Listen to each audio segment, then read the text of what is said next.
Bon alors je me présente, je m'appelle Martin, j'ai 21 ans et je suis né pile pendant l'explosion de la ZF. D'ailleurs, ça m'a laissé quelques séquelles. C'est-à-dire que depuis que je suis tout petit, dès qu'il y a un bruit sourd, une porte qui claque, un feu d'artifice, j'ai peur. C'est-à-dire, vous marchez dans la rue comme ça, tranquillement, et il y a un bruit sourd et vous voyez quelqu'un sauter d'un coup. Vous vous dites mais il est complètement... Ah, un, deux. La technique. Un, deux, ouais c'est bon. Vous vous dites mais il est complètement taré. Je vous comprends tout à fait. D'ailleurs, bon, vous avez remarqué, j'ai un handicap physique. Et souvent, l'handicap, on ne connaît pas trop. Et surtout, les enfants ne connaissent pas. Parce que les parents... Un, deux. Et on ne leur explique pas du tout, du coup. Et du coup, ils se posent beaucoup de questions. Ils sont là. Papa, maman, pourquoi le monsieur, il marche bizarrement? Ben, le monsieur, il marche bizarrement, tout simplement, parce que maman n'a pas été capable de me faire normalement. Voilà. Faut toujours que je sois différent. Quelqu'un, elle voulait quelqu'un de différent. Elle veut toujours se démarquer et c'est puni, quoi. Elle n'a pas pu me faire comme tout le monde, comme vous, là. D'ailleurs, durant mon adolescence, j'ai été dans un centre spécialisé qui s'appelait l'ASEI à Toulouse, qui veut dire agir, soigner, éduquer, insérer. Insérer. Qu'est-ce qu'on peut insérer de plus à ça, quoi? Je suis pas assez handicapé comme ça. Vous imaginez bonjour. Allô? Ouais. Ça grésille sur lui. Bonjour, je suis la puce qu'il y a dans ton cerveau. Je trouve que tu n'es pas assez handicapé, que ton taux d'handicap n'est pas assez élevé. Non mais je vais finir comment? Comme ça? Salut, moi c'est Martin. Comment ça va?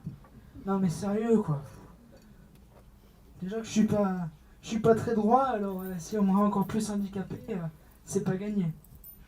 Donc après le centre spécialisé pour handicapés, j'ai été dans un lycée à Toulouse, au lycée Rive Gauche. Et moi, pour tout ce qui est déplacement en ville, j'ai besoin de mon fauteuil électrique. Donc moi, je suis trop gentil. Donc je disais à mes camarades de classe, vas-y, tiens, je te laisse mon fauteuil, va faire un tour. Alors, ils me disaient, ah non, Martin, je suis désolé, je peux pas me mettre dans ton fauteuil électrique parce que si je me mets dans ton fauteuil, soit il va m'arriver un malheur, soit je vais finir handicapé. Bon, je comprenais leur choix, mais bon, j'étais pas trop d'accord avec leur choix. Alors moi, en rigolant, je leur répondais, bah c'est con, on pourra pas faire de course de fauteuil du coup. Parce que oui, je suis champion de F1. Non, messieurs, ce n'est pas la Formule 1. C'est F1, fauteuil 1. C'est le championnat de France de course de fauteuil.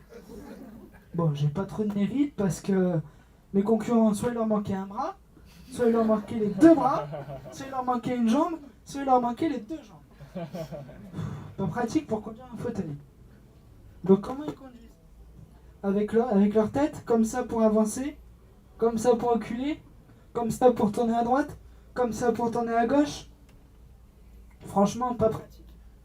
Mais j'ai envie de vous dire, je vais pas être champion non plus de saut en longueur. Vous imaginez un handicapé en saut en longueur?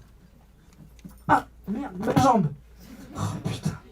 Le vendeur m'avait dit que c'était de la super qualité. Incassable, incassable. Incassable, ouais, t'as raison. De toute façon, les handicapés, on se fait toujours rouler. D'ailleurs, on me dit souvent, ouais, vous les handicapés, vous avez trop de chance, vous avez trop d'avantages, vous avez les gratuités, vous êtes prioritaire partout. Non, moi je suis désolé. Étant un garçon dans un fauteuil roulant électrique, le seul avantage, je vais vous le dire, c'est qu'on est à la bonne hauteur pour les fesses des filles. C'est tout. C'est tout. C'est le seul avantage qu'on a. Et en plus, elles ne remarquent rien. Parce que quand on klaxonne, elles se disent, bon, il veut passer. Alors que non, pour moi, ça veut dire, t'es super fraîche, mais t'es pas au courant, tu vois. Tu peux pas le décrypter. Mais en plus, quand je klaxonne, elles sont là à dire, ouais, ouais, trop classe, t'as un klaxon. Bah ouais, vaut mieux que j'ai un klaxon. Parce que si je klaxonne pas, je te rentre dedans et ça peut faire mal quand même. Et aussi, souvent, on pose la question, Martin, pourquoi t'as pas de copine? Bon, vous avez la réponse devant vous. qui veut sortir avec quelqu'un de tordu? Vous imaginez les balades en couple? Alors, je contextualise, moi dans mon fauteuil, et ma copine qui me pousse, le regard des gens, déjà, pour elle, pas ouf, quoi. Puis en plus, je suis sûr à 100% qu'il y a quelqu'un qui va dire « Oh, le pauvre, vous êtes son auxiliaire de vie ?» Non, non, je suis sa copine. Alors là, déjà, la personne, elle se sent mal et elle se casse. Et moi, je serais énervé, vous comprenez? Et je dirais « Ah, j'aurais bien lui crever les pneus à celui-là !» Mais sauf que je réfléchis 2 minutes, hein, parce que je peux pas me rasseoir, je suis déjà assis. Je me dis « Mais non, Martin, tu peux pas lui crever les pneus. Parce que lui, il a des jambes, il peut marcher, et il est pas en fauteuil. »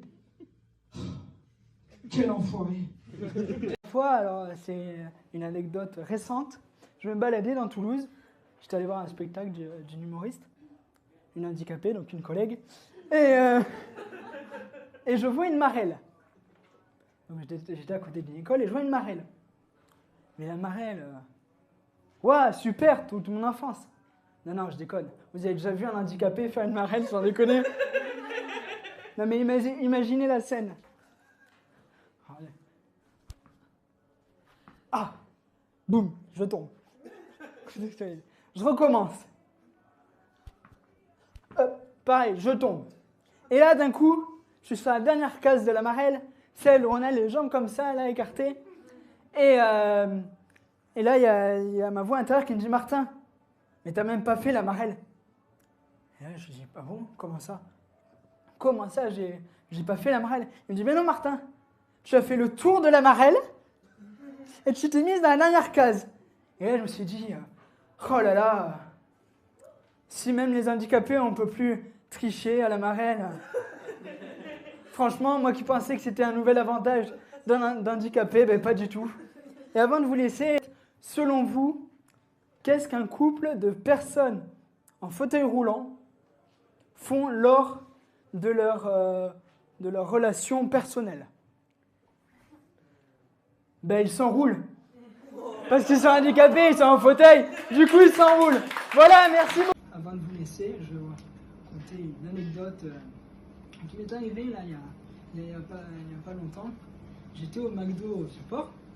J'étais en train de manger tranquillement mon McDo devant la belle baie vitrée qui est au McDo Vieux-Port, face au port, aussi propre que c'est moi ou mes collègues à moi handicapés qui viennent nettoyer.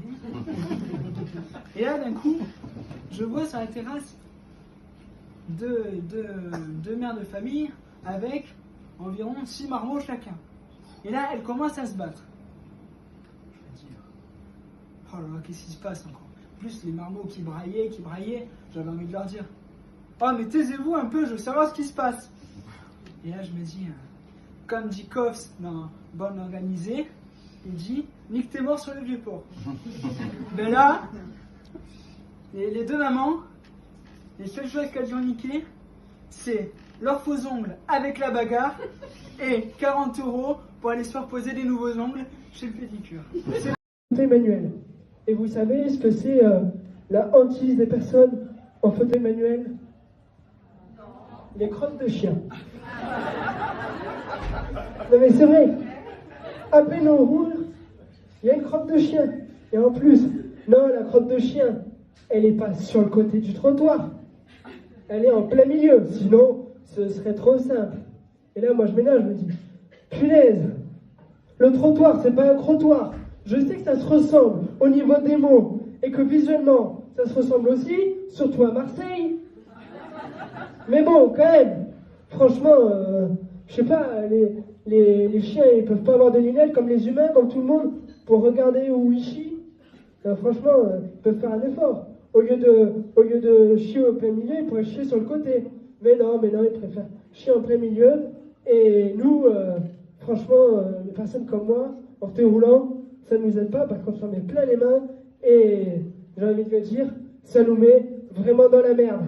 Voilà, c'est tout pour... Et moi aussi, je voulais devenir joueur de foot professionnel. Mais malheureusement, je me suis fait la jambe gauche. Non, je rigole, c'est une naissance. Vous avez déjà vu un handicapé jouer au foot? Merde, c'est la pelouse. Bon, pas grave, je retente ma chance. Ouais, vas-y, passe la balle. Ouais, but, j'ai marqué, ouais. Martin, t'as marqué contre ton camp. Ah merde. Bon, bah tant pis. Je serai jamais joueur de foot professionnel. Bon, tant mieux, j'ai envie de dire.